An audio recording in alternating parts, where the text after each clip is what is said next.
would love if, Larry, if you would talk a little bit about the history of the Davis-Stirling Act and share with our residents kind of how that came about and a little bit of insight from your perspective. Well, I'll be glad to. I believe it was 1985 that the bill was put through the legislature, and the idea had been suggested to me by Professor Catherine Rosenberry of Cal Western Law School in San Diego. Professor Rosenberry has since gone on to be not only a national authority but an international authority on common interest subdivisions. But at the time that I met her, I was a city council member on the San Diego City Council, and she was representing various environmentally sensitive clients in front of the city council. And she's an amazing woman, very attractive, very intelligent, and very smart when it comes to land use issues. Contrary to me, I knew nothing about land use issues since the day I walked out of the property class at law school and had some sense of the rule against perpetuities, and that was the last thing I knew. So Mrs. Rosenberry, once I was elected to the legislature, started needling me about the fact that the common interest subdivision laws in California needed to be cleaned up. And I just dusted her off because I didn't know what a common interest subdivision law was. There was no particular political movement towards it, and so it was just an idea that was floating around.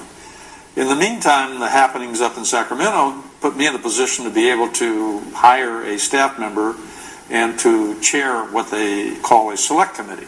The select committee is one that covers a subject matter: criminal law, civil law, housing, streets, roads, air, waste, any subject that the legislator can think of. And it's a privilege to get one of these committees. And so Speaker Willie Brown gave me one of those committees. He liked something I did, and he rewarded me for it. It's the way it works up there. And so he said, put in a proposal, Larry. So I did. I put in a proposal on fighting crime in California. In those days, the crime rate was out of sight, and I was very concerned about it. I used to work for the San Diego police. And so I put in a proposal to clean up crime in California, hoping to ride this crest all the way to President of the United States. Oh. And the Speaker got my proposal, he read it over, and he put denied on the cover. He said this is covered by the Penal Code Committee, of which there was one, another selectman. So I had to come up with a different subject. So I came up with another subject and a thoughtful analysis and a proposal, budget, and all that kind of stuff. Sent that in, denied. This is covered by the Little Hoover Commission, and denied. There were 4 or 5 of those denials. Finally, in frustration, I struck out denial and I wrote in common interest subdivision and sent it back. He wrote approved. And I had to call Mrs. Rosenberry and say exactly what is a common interest subdivision now. Then she explained to me, and she was nice enough and professional enough to take what academics call a sabbatical, a year off from Cal Western Law School, where she was full professor. And she became the staff member to the select committee. And essentially she wrote the bill. She met with all the interest groups, the financiers, the bankers, the CAI members, the developers, anybody that the Department of Real Estate, anybody that had an interest in this body of law, and wrote up the bill. Now, she knew what she was doing. I was mindless of all this, a typical legislator. We have thousands of problems and too few solutions, and so since she was competent, she was doing the work, she took care of it all, and one day she shows up and she's got a bill. And so I introduced the bill at her request. That makes her the sponsor in legislative parlance. So I'm the author, she's the sponsor. Governor Davis at that time had nothing to do with the bill at all.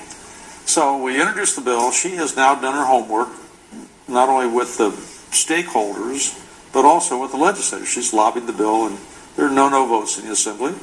No votes in the Assembly. There were a couple of amendments, so that made the bill have to come back to the Assembly for concurrence.